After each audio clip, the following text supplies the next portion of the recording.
please subscribe. Oh, please subscribe. Oh, please subscribe.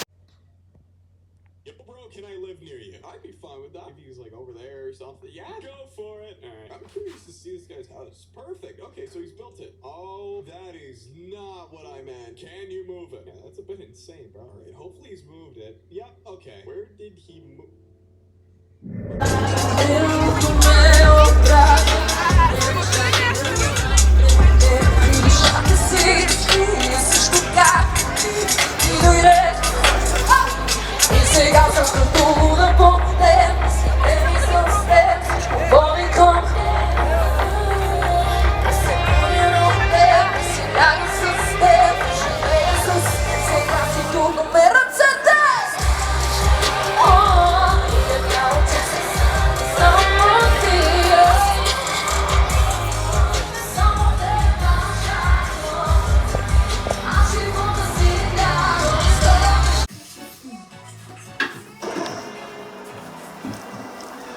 Yo, bro, what happened to the smartest kid in your class? Everyone knew Daniel was going to be something big. Like, seriously, this guy had a 4.0 GPA since 7th grade and never even tried. While the rest of us were cramming for tests the night before, Daniel would just sit there reading random books about quantum physics or whatever. Our teachers would literally use him as an example in front of other classes. This is what dedication looks like, they'd say, pointing at Daniel sitting in the front row with his perfect posture and color-coded notebooks. He was captain of the debate team, won every single science fair since freshman year, and honestly made the rest of us look like idiots. I remember in chemistry class, our teacher would ask these impossible questions just to watch Daniel answer them. The rest of us would sit there like deer in headlights while Daniel explained molecular structures like he was talking about the weather. Senior year came around and everyone was talking about college. Most of us were stressed about getting into decent schools. But Daniel? Dude got a full ride scholarship to Princeton. Yeah, Princeton. The guidance counselor literally made an announcement about it. First student in school history, she said, beaming like it was her own kid. Graduation day finally rolled around. Daniel's name was printed first on the program as valedictorian, obviously. His speech was supposed to be about persistence and hard work. The whole auditorium was packed. Parents, grandparents, teachers,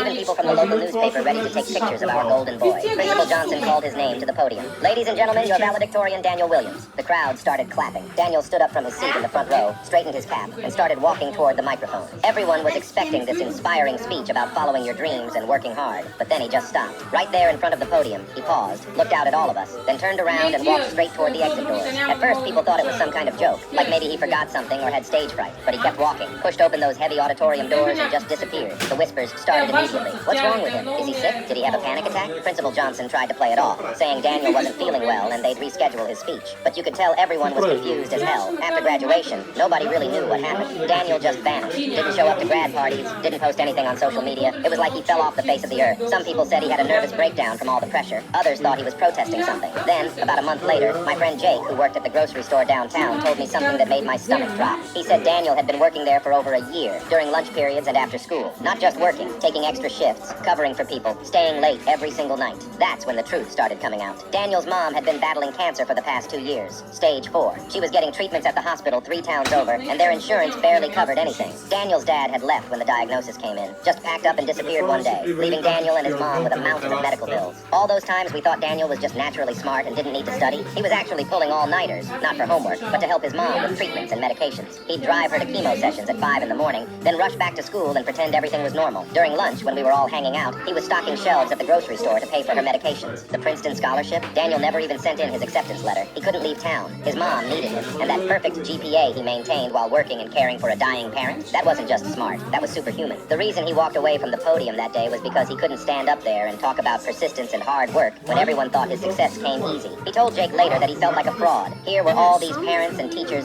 celebrating him as this perfect student, when really he was just a 17-year-old kid trying to keep his mom alive. His mom passed away that August. What happened to the smartest kid in your class?